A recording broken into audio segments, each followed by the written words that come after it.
Hello and welcome to Popcorn Digest. And this week the three of us are circling the drains after a film featuring dinosaurs, parallel dimensions, and Dennis Hopper pretending he's a T-Rex. Really? I am very disappointed in you, cousins. Directors Rocky Morton and Annabelle Janke opt to ignore the series' extensive and meaningful lore, instead focusing on dinosaur cities, interspecies relationships, and hardcore plumbing action.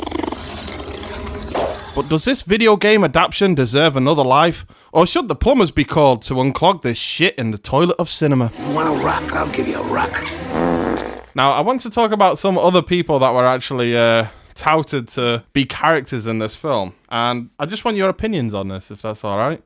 So, first off, somebody that heavily lobbied for the role of Mario was, in fact, Tom Hanks. The Tom Hanks. The Tom Hanks. Tom Hanks. Yes. One more time.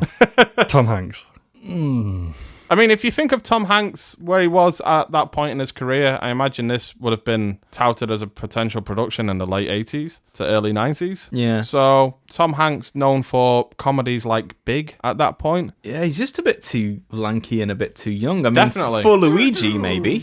Yeah, I can see that, yeah. Not for Mario. Mario needs to be a short and stocky kind of guy. So, other people that were actually interested in the role of Mario was Dustin Hoffman, and it was actually offered to Danny DeVito, which is more in the line of who I could expect to be playing Mario. Totally, I could see Danny DeVito. Definitely. Rum him! I'm sorry, rum him! And also, before Dennis Hopper was cast as King Koopa, the role was offered to Kevin Costner, who passed on it. No. It was offered to Michael Keaton. Been Batman. And finally, it was offered to Arnold Schwarzenegger.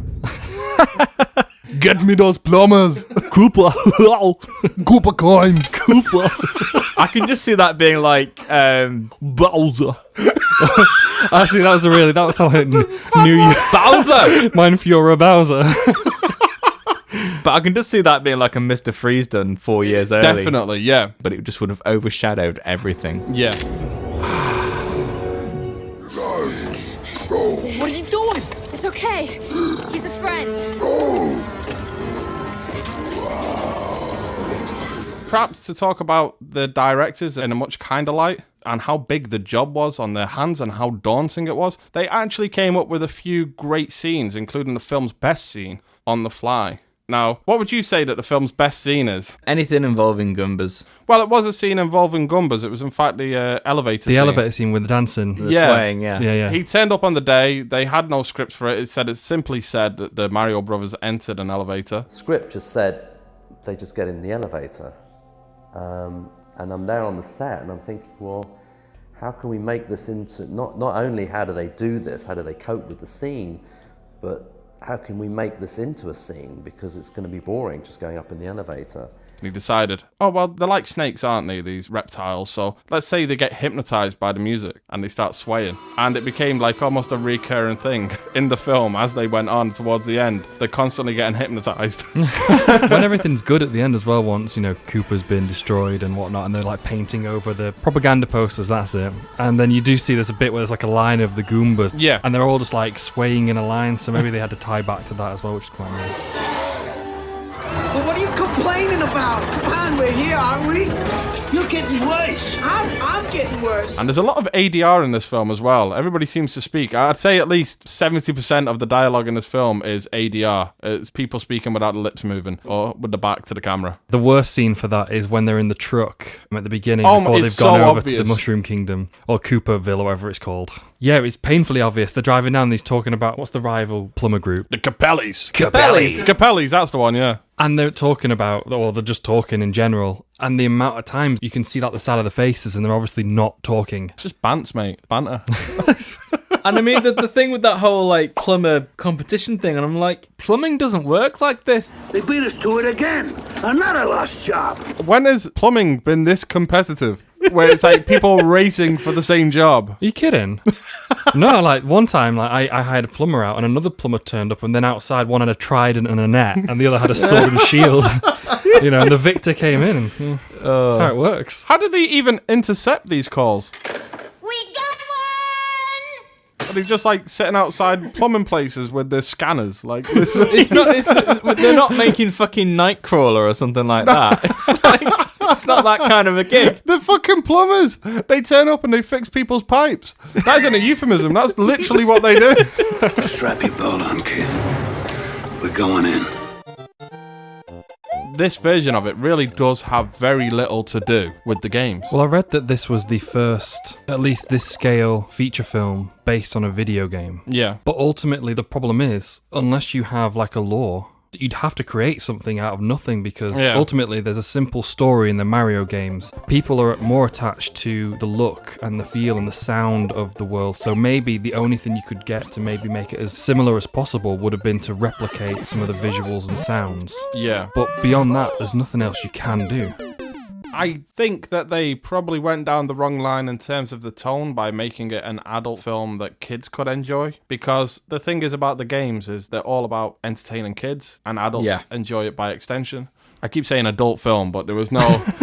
I can imagine it now if they turn up. They called The Plumber. You've got to lick my mushroom. Oh.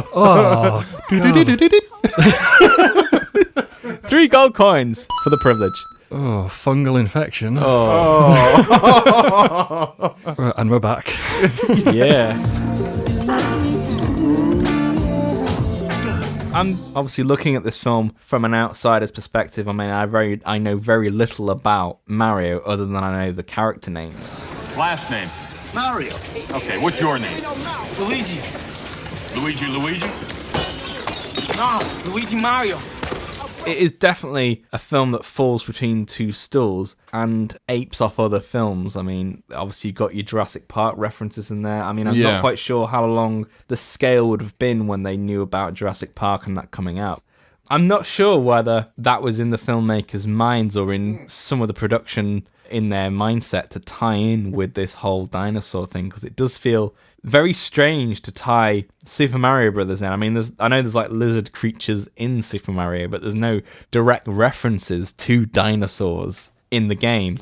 Yeah, because is Bowser or King Koopa in the game actually a lizard, or is he a dragon? I always saw him as a big lizard rather than a dinosaur, but then again, a dinosaur is just a big lizard, right? So to speak. But it wasn't made to look like a cartoon dinosaur. I thought he looked like a Japanese dragon, but squat. Because he breathes fire as well, doesn't he? Yeah, Fireballs. exactly, yeah. I did like the creature design on Yoshi. I thought he was cute. Yeah. Oh, yeah. Topoulos did the creature design on Yoshi. Yeah. I actually think he's one of the best looking creatures in the film. Even his nostrils are little, like, arsehole pulsating nostrils. Like, it's just the details there, man. Yeah. I really liked all the little Goomba faces as well. I thought they were really well done, considering how small they were. Yeah. I thought there was nothing... Very emotive as well. Like, you couldn't help but love Toad. Like, that scene where he brings her the meat and she asks for steamed vegetables. And the steamed vegetables. But there was nothing there that even now looking at it on Blu-ray made me go, oh, that's a bit of a dodgy effect. Yeah. In fact, it probably looked better than if you did it in CGI, to be honest. Mm-hmm. Considering how many problems the production had, effects-wise, it's pretty solid, actually. There's not really any effects that I would say are really terrible in the film. For me, the two biggest things that I remember from it is the Goombas and also the song they use, you know, that open the door, get on the floor, everybody walk the dinosaur. Not was. What? That's the name of the band. Oh, right. I thought I'd said something wrong. No. That was one of my biggest takeaways from the film as well, was that song. Also, Big Bertha. I mean, she's hard to ignore. Oh my God, that is the most unsexy dance I've ever seen on film. I'm talking about the dance between Mario and Big Bertha where he has to bite in her cleavage to get the meteorite. Yeah. It made me feel very uncomfortable. Yeah. Salty. It's like, I was very upset with my erection in that scene. I wasn't. Oh, Big Bertha. She just does it for me, man. Yeah. I don't get her character anyway, because like 1 minute she's like pinching stuff off people, and then the other minute she's in love with Mario and then wants to help them, and then she's like just a mean bouncer. I think she likes Mario's raw animal advances. Magnetism. Yeah, just it's that Bob Hoskins' pure sexual energy. You know, it's, like when she sees him across the club, it's like that scene in Guardians of the Galaxy where Chris Pratt doesn't have his top on; he's just been sprayed when he first gets caught.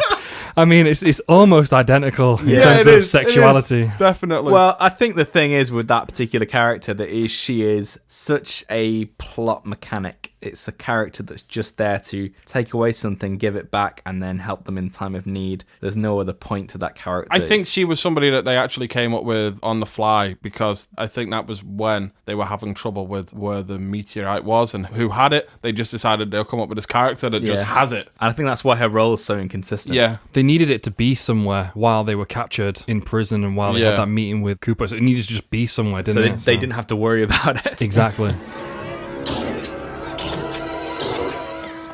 Well, I get bald like you say. After the ball is out of play. Ball boys don't eat the balls, they pick them up. What? Me no eat ball? What? You call this fun?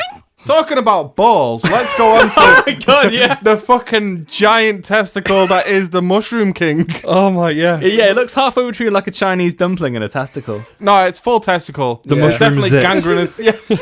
Gangrenous testicle descending from the ceiling as if the room's just got warmer. Like, Yeah. Oh. like he's just been given a hot bath. Oh, God. And like, oh no, the temperature's going down. Go back up.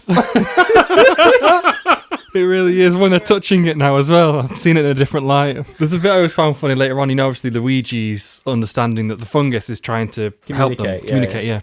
And there's a bit, you know, where the mushrooms are like moving. He goes, "It's trying to communicate," and the first thing he does is pull it off. Yeah.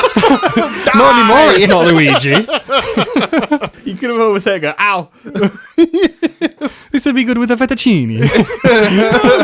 That was my dick. When he comes back at the end, he's not got an ear. Damn you, Luigi. He just comes back and his he's like, kill me. Kill me. Because Luigi's been pulling bits of him off all the film. Love those plumbers. Love those plumbers. Love those plumbers. Thank you for listening to the latest episode of the show. Remember to like, share, and subscribe. And remember, you can catch the full-length podcasts both on our YouTube page and on any podcast hosting platform such as Podbean, Spotify, Apple Podcasts, etc. See you soon. It's the Popcorn Digest with Gareth and